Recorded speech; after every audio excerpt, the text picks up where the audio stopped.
Hey there, this is Grant with VGI, and today we're going to be talking about the game idea Birth of a Lich.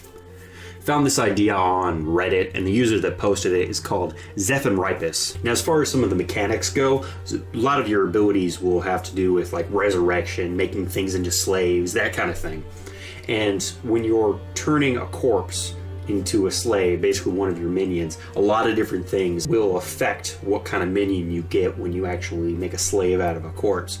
Everything from the location, what the person was in life, and to how this character in the past interacted with your character might have an effect on what kind of slave you get out of when you control their corpse. So there could be a lot of different varieties to your minions. Wouldn't just be like, oh, I have a police officer, so I get minion A. No. And when you find a police officer and you make a slave into one of their corpses and turn them into a minion, you might get A, B, or C, depending on who they were, what your character felt about them, and just tons of different things. Now, another thing that I really like that the author came up with is it's going to be kind of like a wanted system put in, because this is a vengeance tale, strictly 100% straight up a vengeance tale, where the more messed up you get and the more you take your vengeance to a higher and higher level, the wanted level goes higher and higher and higher, and progressively the difficulty will get higher and higher and higher depending on, well, what's going on and what you've done. Kind of like reminiscent to Grand Theft Auto. Another mechanic past just making minions, which we already really talked about, is spells and how it's going to be very resource heavy. And I'm going to loop back to this, but the resource heavy aspect of this game is going to be also having a lot to do with your minions.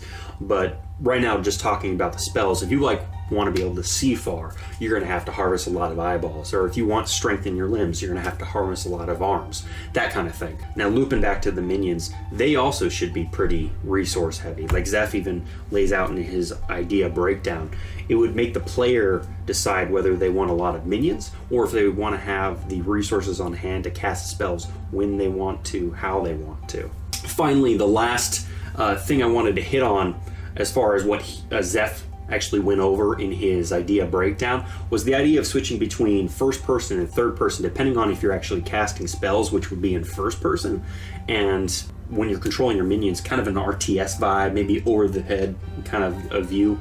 You would be able to play the game how you want to, whether up in everybody's face with shooting spells and kind of just getting the dirt of it and getting the dirt and grime and fighting face to face, or if you want to be more strategic and kind of just being a commander in general.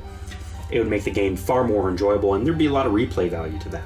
As for any ideas that I had for this concept, past the ideas that Zeph has already come up with and has broken down pretty damn thoroughly, I think the most interesting way that you could create diversity in your minions is really playing into how your character felt about whoever you're turning to one of your minions, or however your character felt about them in life at least. And maybe this person was absolutely horrible to you in this way. Maybe they stole your money, so their greed had an effect on their minion shape or something like that. That would be awesome. Now that's pretty much it. As always, if you guys have any suggestions for this game, I'd love to hear them. And if you have any game ideas in general, share them. Hope you guys have a great day. Catch you later. Remember to like this idea if you want to see it made into a real game, and subscribe so you know what games are right around the corner.